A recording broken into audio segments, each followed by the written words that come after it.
Taking notes in a math class. Here are a couple of tips for taking notes in the class. Listening class. Do not just write down what you see on the board or screen.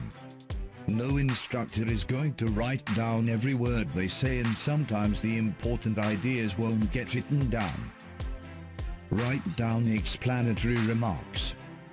Make sure you write down any explanatory remarks the instructor makes. These often won't get written down by the instructor, but can tell you how to work a particular kind of problem, or why the instructor used one formula method over another for a given problem. Note important formulas and concepts. If an instructor emphasizes a particular formula or concept, then make note of it. This probably means the instructor feels that it's important. And important formulas and concepts are much more likely to show up on an exam. Question your instructor. If you are unclear on something, ask questions. Don't be shy. Note topics you don't understand.